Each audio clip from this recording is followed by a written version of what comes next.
Gallabuxur í flottu úrvali. Þátturinn í boði Jóðum Jóð.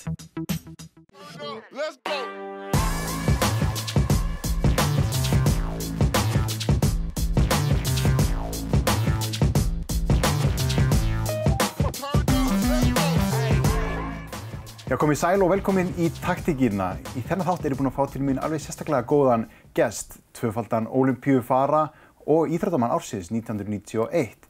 Ég að tala yfirþjálfarann hjá Óðinn, Ragnheiður Runólfsdóttir, velkomin. Takk fyrir.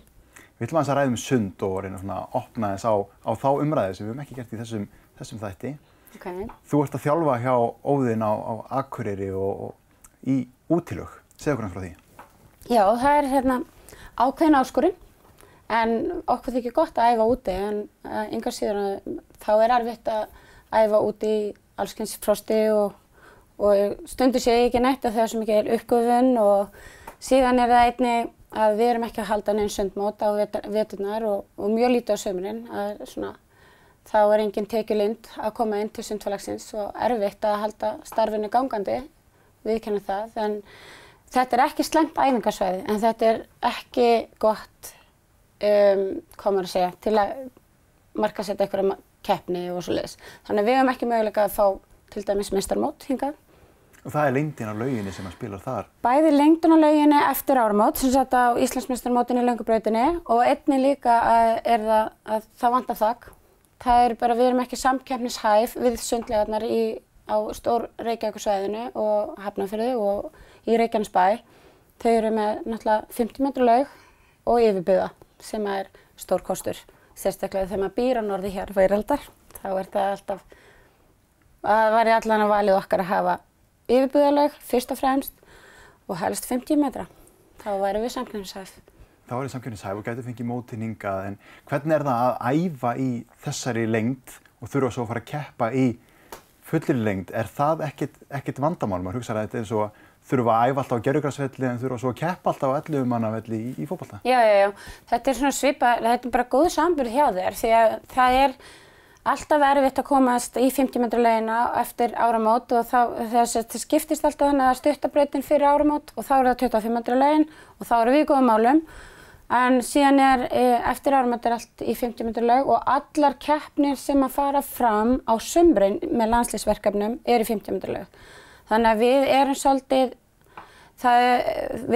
eftir á í því, en annað kemur í staðinn að þau eru í góðu formi og þau hafa verið að standa sig vel í 50 metra lauginni, okkar krakkar og einnig þeir sem að æfa við þessar aðstæður. Og við erum ekki ein það eru fleiri félög og við höfum bara, ég hef þá trú ef að börnin eru í það góðu formi að það skiptir í rauninni ekki máli.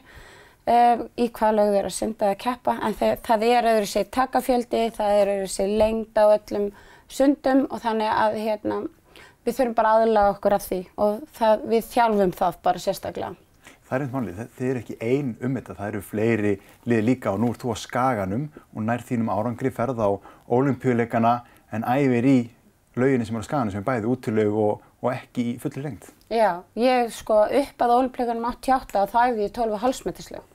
En hún var yfirbyggð með 3 brautum og heimagerðum línum og þannig. Þetta var mjög kósí en þetta var mjög erfitt. En ég var mjög góð í snúningum.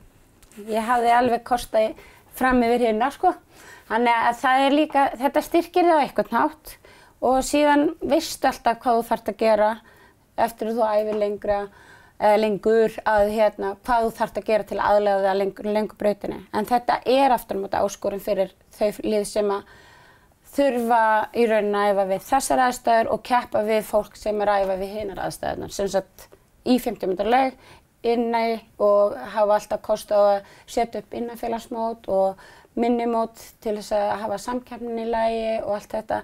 Við erum alltaf svolítið eftir á því. Þegar þú sendur þarna á bakkanum á Ólympíuleikunum, hvað voru margir sem voru að keppa þarna við því sem að koma úr 12,5 meters laug? Ég get bara svarað það er bara enginn. Nema kannski Eðvarð Þór Eðvarðsson sem var að æfa á mótnan alltaf. Við æfðum á mótnan upp á flugvelli þegar það var hjá hernum. Og síðan vorum við í 12,5 meters laug innilega á mótnan í Njarðvíkum. Þannig að við vorum kannski einu sem vorum að æfa við þessar aðstæður. en ég veit ekki fleiri og ég held að það sé bara engin. Það mikil og hefð fyrir íþróttum bara á Skaganum, fótbolti náttúrulega og svo sundi líka. Hvernig var að alast þarna upp? Ég á bara æðislega minningar frá Skaganum. Það var æðislega að alast upp í svona litlu bæjarfélagi. Það var líka mikil samkennd og það vissi allir hver þú varst. Það þekki allir alla. Það vissi aðhald líka. Þú vilt standa þig. Það stolt sem fylgir því að vera íþróttastjarna á Akranesi og bara á Íslandi. Og Skagamenn rosa stoltir af sínu íþróttafólki og við höfum marga ólympíufara bara úr sundinu. Og ég æfði með eins og Inga Þór Jónsson sem var mikil fyrirmynd hjá mér. Hann fór ólympíuleikann 84 og Guðjón Guðmundsson, íþróttamaður ársins 1971 og ég ætlaði alltaf að vera betri en hann, ætlaði að ná Íslandsmetinu sem var Norðurlandametið hans og ég náði af því við vorum í sama sundi. og ýmislegt svona sem að ég var mjög heppin að hafa ríka íþróttahefð mér til fyrirmyndar og ég yngst af 5 systkinum. Þau hinn bara strákarnir, bræður mínir voru allir sjómenn, þannig að þeir voru rosa íþróttamenn en þeir bara fóru á sjóinn ungir. Systir mér var góð í handbolta, Íslandsmeistari með Skaganum í handbolta. Þannig að það var mikið lagt áherslu á að við værum bara í einhverjum íþróttum, ekkert endilega sundi. Nei, en þetta samfélag það býr til þessa afreksíþróttamenn sem maður getur horft upp til og það verður til þess að maður ekki að staðna í íþróttinni heldur alltaf eitthvað nýtt markmið sem maður getur sett sér, ég ætla að ná honum eða ég ætla að bæta þetta. Nákvæmlega og mér finnst það bara, það hjálpa mann alltaf að hafa þessi markmið, hafa einhverja gulrót til að elta og það hvatti mann alveg rosalega mikið af því að þetta svo lítið samfélag og þannig að maður var alltaf að hittast, vorum kannski að fara að æfa sama tíma, mismunandi íþróttir, en alltaf á svipuðu svæði því íþróttasvæði þarna. Og náttúrulega gulir og glaðir, við erum bara mjög stoltir Skagamenn, sko. En veðrið, nú hefur veðrið sitt að segja. Já, veðrið hafði sitt að segja og sérstaklega því eftir ég byrjaði að þjálfa í Jaðarsbakkalaug, þá þurfti ég stundum að binda mig við staur til að fjúka ekki út í. Þegar laugin liggur á svona skemmtilegum stað sem bara alveg við bakkana á Langasandi sem reyndar bara dýrindisperla fyrir Skagamenn að eiga, það Langasandur. En ekki skynsamlegt að vera með útisundlaug þar. Það væri allt í lagi að bjarga sig bara með því að setja hús yfir þessa laug. Þú þurftir að binda þig, en hvernig var með vatnið? Þurftir að binda það í lauginni líka? Já, það var við höfum alveg margoft komið að lauginni hálftómri og mjög kaldri. Og það er bara því að það fauk upp úr henni og pípulagningakerfi bara, það var ekki að halda við. Þannig að magnið var bara farið og 12 gráðu heitt vatn og það var ekki mikið æft. Það voru slæmir dagar fyrir sundiðkun. Þetta er alveg ótrúlegt. Slæmir dagar, en við ætlum að taka okkur smá hlé núna og dýfa okkur svo í næsta hluta eftir þær. Komdu og sjáðu vorlínuna frá Bertoni. Þátturinn í boði Djós.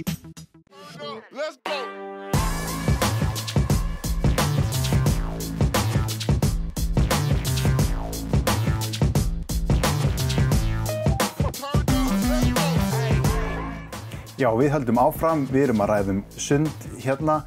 Það var að fjúka vatnið úr lauginni þegar við hættum síðast. Þú fer frá Skaganum og kemur hingað norður og ert að þjálfa hér sem yfirþjálfari. Er mikil pressa árangur í sundi? Já, það er það og það er bara allt í lagi. Það má alveg vera pressa. Ef þú ert með afreksstefnu í félaginu þá finnst mér óeðlilegt að hafa ekki pressu. En hún þarf alltaf að vera eðlilegum nótum. Hún þarf að vera raunhæf líka. Og þess hjálpum við krökkunum að búa til raunhæf markmið og hvetjum við bara áfram þannig. En það er eðlilegt að hafa pressu. En nú eru íþróttafélög, þetta er svona lína við að sinna félagsstarfi eða afreksstarfi, þetta þarf einhvern veginn að spilast saman alltaf líka.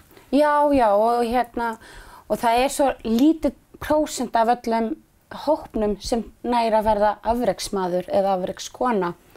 Þannig að við leggjum meira áherslu á félagslega hlutan og að krakkar alist upp í íþróttinni sinni og verða félagslega hæf og þau verða dugleg, þau læra allar þessar grundvallarreglur að mæta stundvíslega, gera sitt besta, vera besta útgáfan af sjálfum þér alla daga og svo er náttúrulega mismunandi hvað fólk hefur hæfileika til sig að verða. Þannig að sumir eru bara þarna til þess að vera í góðum félagsskap og vera í góðu formi og njóta þess að vera í íþróttinni sem þau elska að gera. Aðrir eru með önnur markmið og ætla sér lengra og fara á alþjóðleg mót og jafnvel ólympíuleika og stóri draumar. Stóri draumar sem fæðast þarna. Já, fólk á mismunandi forsendum í sinni íþrótt. En það svo gaman, maður sér það í sundinu, þarna eru strákar og stelpur að æfa á sömu æfingum og hjá ykkur líka fatlaðir. Já. Óðinn með eina félagið einsdæmi hér á landinu að Óðinn með fatlaða krakka inn í sínum hópum og þeir eru til hópar sem eru sér fyrir þá sem eru með greinda fötlun en fatlaðir með líka bara synda með þeim ófötlu ef við vilja það. Og þau velja sér það mjög oft, bara að æfa með okkur í mismunandi hópum eftir sínum aldri og það bara gengur mjög vel og þau farast með okkur á sundmót og við erum líka að fara sér á mót fyrir sem er með skilgreinda fötlun en þau eru líka bara á almennu mótum með okkur og eru bara í okkar félagi. Við erum með svona, já þetta er bara blandað, það er engar markir þarna á milli. En nú fyrirfinnst það bara í samfélaginu og íþróttum, greinum, það er bil milli kalla og kvenna og svona alltaf fallara líka. Þetta skiptir máli að það séu allir á sama staði í sama félagi og æfa saman. Já, og ég meina svo, núna helgin erum við að fara á sundmót fyrir bara alla og þau eru nokkuð að fötluðu krakkanum að koma með okkur og þau synda saman í báðsundi með ófötluðum og allt þetta. Þannig að það skipt líka máli að þau eru bara að eyða tíma saman og vera í samveru og skilja hvort annað og skilja mörk hvort annað og virðingu. En líka þetta strákar og stelpur á sömu æfingu heldurðu að kynja mismunurinn verði minni í þessari íþrótt heldur en öðrum út af þessu? Já, það held ég. Ég hef alveg reynslu líka, ég hef þjálfað fótbolta líka og það er náttúrulega alveg, og bæði kalla og konur og þannig að það er bara, þau er bara eitt. Þú veist, það er lengi munur. Þau eru getumunur, jú, en þau æfa saman, þau þekkja ekkert annað en að vera bara saman og fyrir utan það að þú ert náttúrulega bara í sundfötum. Það er voða lítið búningur líka sem að helur, þannig að það eru fá mörk sem að þau þurfa að feysa. Þannig að þau eru bara rosalega, þú sérð ekki mikið mun. Þú nefnir fótboltaþjálfarana líka, ég þekki hana vel. Munurinn á liðsíþrótt og einstaklingsíþrótt eins og sundi.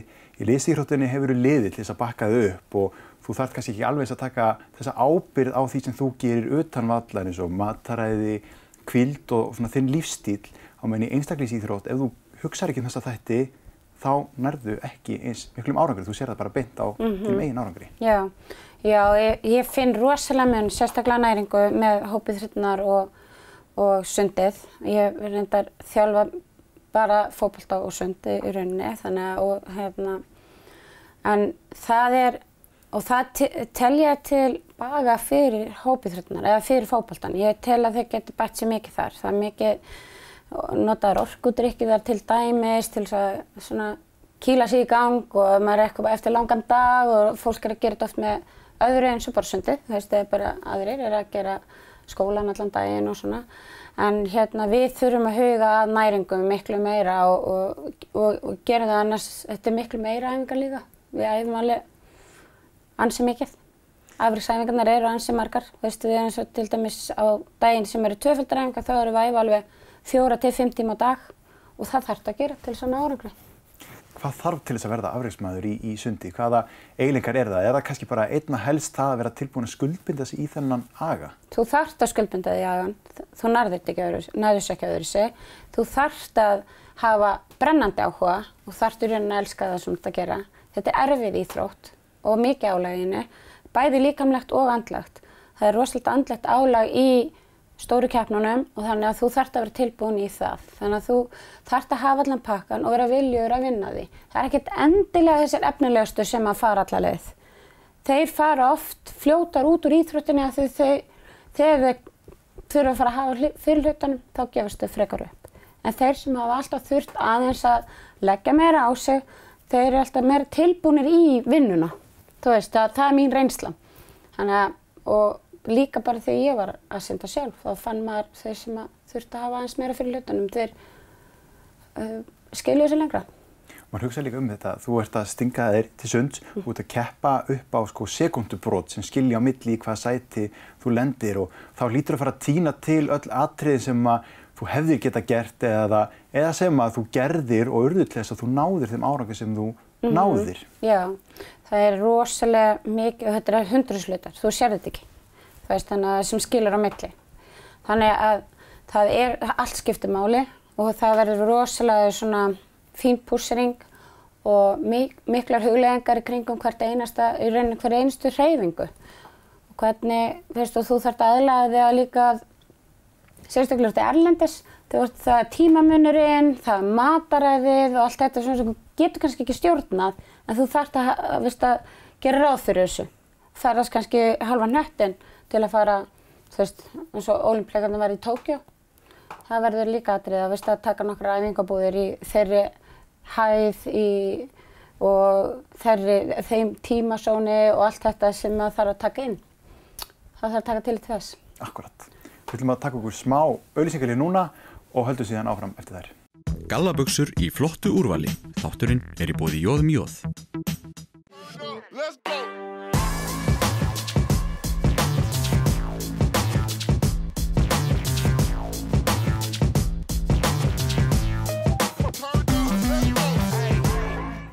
Já, við höldum áfram.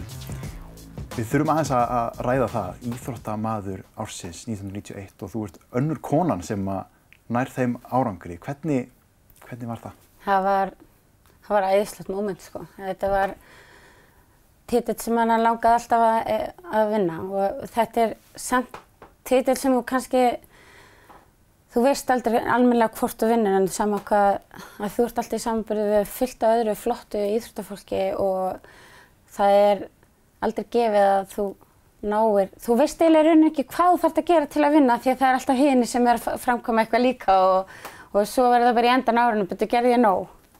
Og ég var rosalega stolt af þessum titli og þá fannst mér kannski ekki alveg nota með íþróttamaður ársins, þú varst þarna mómentið daginn hennar sem hún fyrst afhenda bikarinn og allt það og síðan fóru bara allir að æfa og klára keppnisárið og svona að mér finnst við ættum að nota íþróttamann ársins meira í bara umræðu, samfélaginu, nota þetta bara eins og fegurðardrottning Íslands, skilur.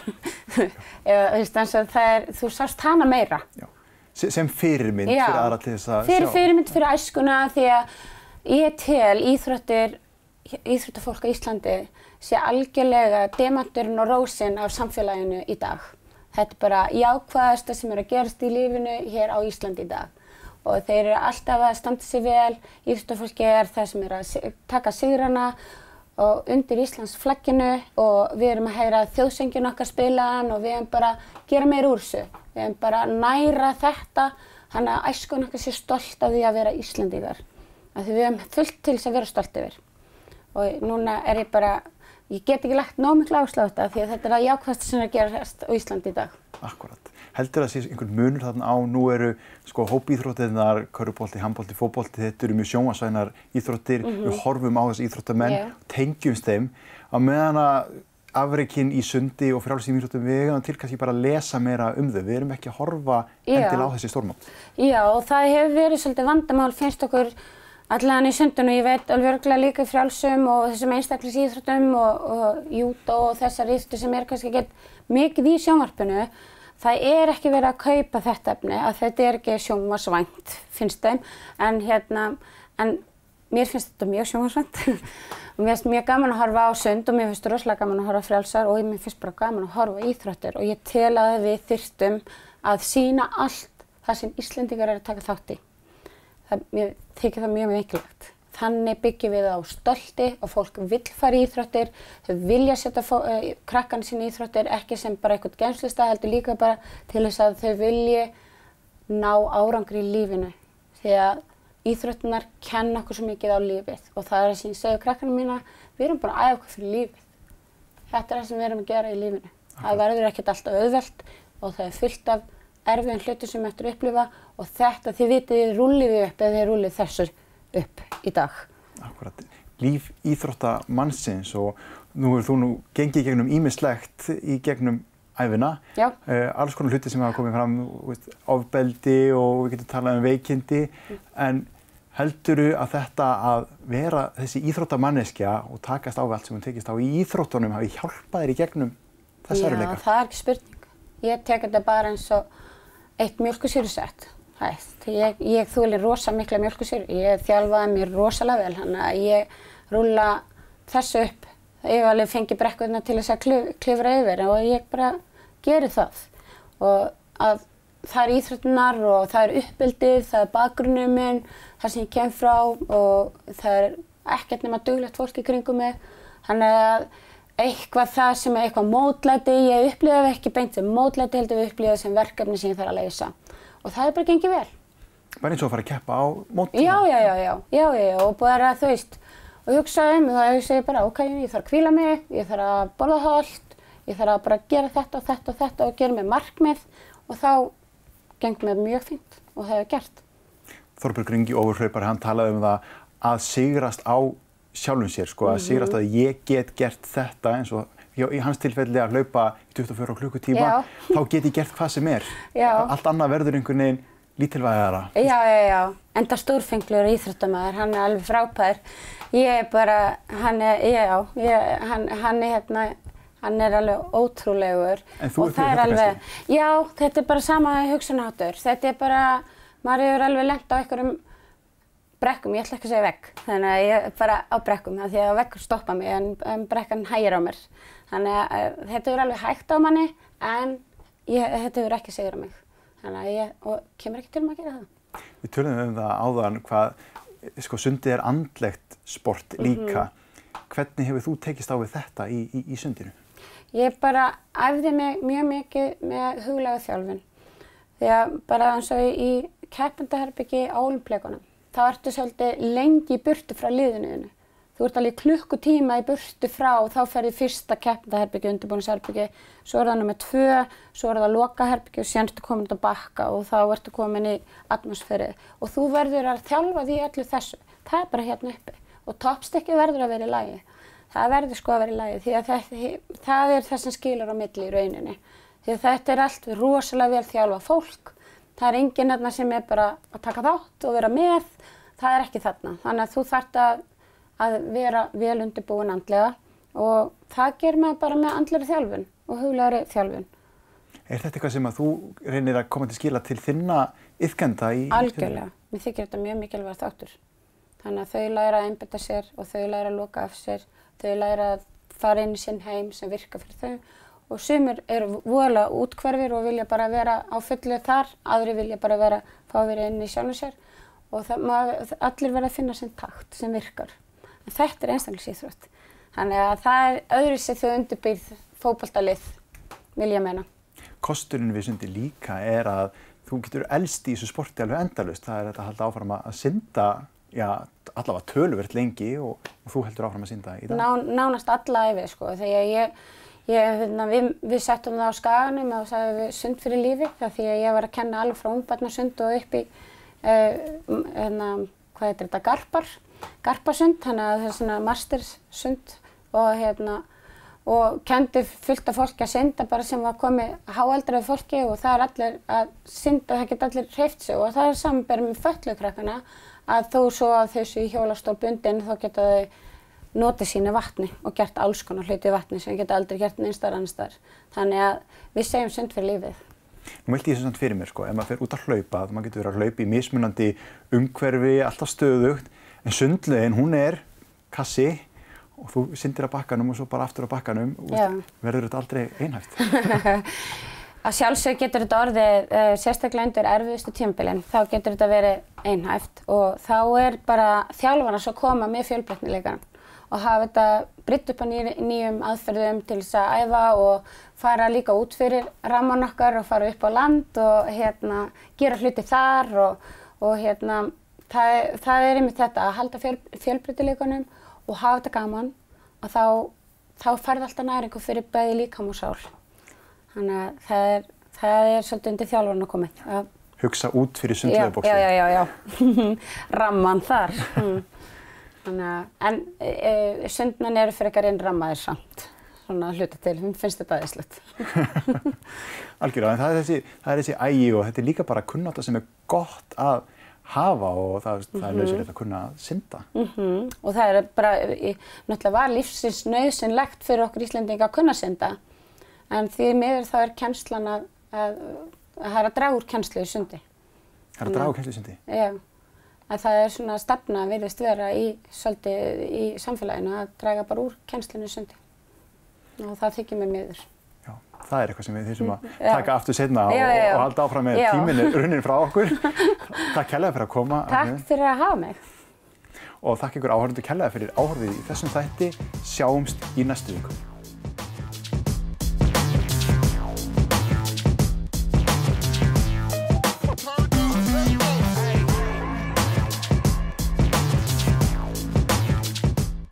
Komdu og sjáðu vorlínuna frá Bertoni.